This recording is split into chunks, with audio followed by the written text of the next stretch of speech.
नमस्कार दोस्तों, मैं अपने YouTube चैनल बिना CPCD सेंटर में आपका स्वागत करता हूं।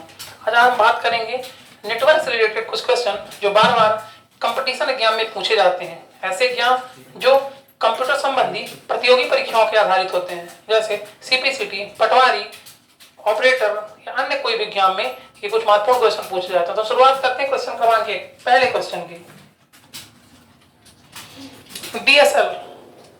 DSL फुल फॉर्म भी हो सकता है इसका डिजिटल सब्सक्राइबर लाइन, या कहीं आपको अन्यत्र भी फुल फॉर्म मिलता है जो सिस्टम में पहले से इंक्लूड होता है, कुछ ऐसे भी मिल सकते हैं आपको। तो DSL digital subscriber line Khalistan का एक प्रकार इंटरनेट कनेक्शन है।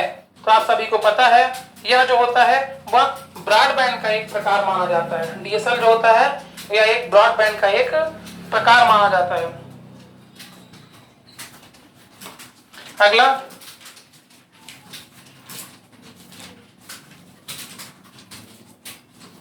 एक वेब पेज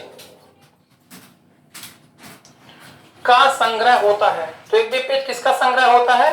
तो आप सभी को पता है जो एक वेब पेज होता है वो अंतर संबंधित जानकारी।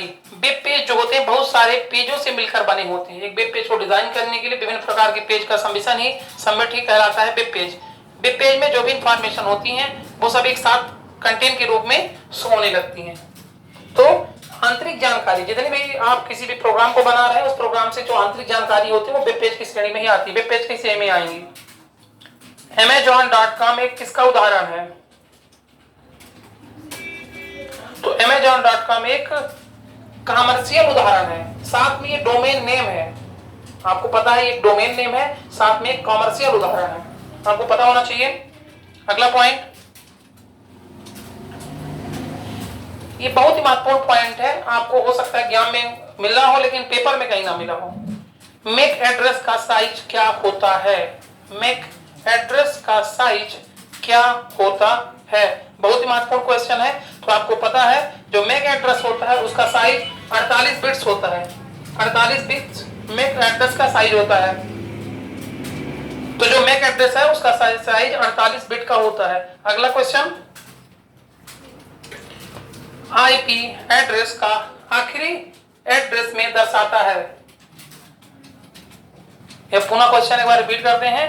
आईपी एड्रेस का आखिरी एड्रेस में दर्शाता है।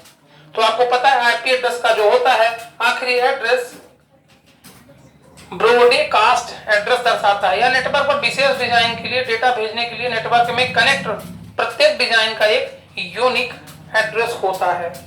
अर्थात URL uniform resource locator, HTTP hypertext transfer protocol, domain name, और अंततः आपकी जो डॉट के बाद 2 संख्याएं हैं तो किसी न किसी देश को व्यक्त करता है, 3 संख्याएं हैं तो किसी न किसी व्यापार उद्योग को व्यक्त करने का काम करता है।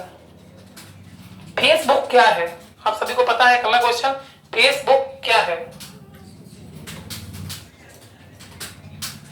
तो फेसबुक एक सोशल नेटवर्किंग साइट है जिसके माध्यम से लोग अपनी जानकारी दूसरे तक पहुंचाने का सार्वजनिक रूप से, इसमें 2 ऑप्शन होते हैं, पब्लिक या एक स्वयं के लिए होता है, कंटेन यूजर पर्सनल के लिए, दूसरा पब्लिक के लिए।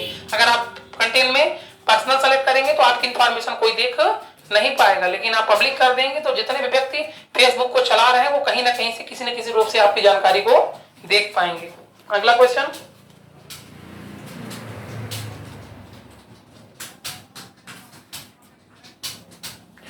वेब ब्राउजर कुकीज क्या है? वेब ब्राउजर कुकीज क्या है? तो आप सभी को पता है कुकीज एक महत्वपूर्ण ब्राउजर की सुविधा है। यह आप कुकीज अक्षम करते हैं तो आप स्वयं वेबसाइटों को लॉगिन करने में असमर्थ हो जाएंगे। कुकीज आपके कंप्यूटर पर सूचना वेबसाइटों को स्टोर किए हुए छोटे टुकड़े हैं था। यह एक छोटी फाइल है जिसमें यूजर ब्राउजिंग डाटा रखने का कार्य करता है। कुकीज आपको पता है गूगल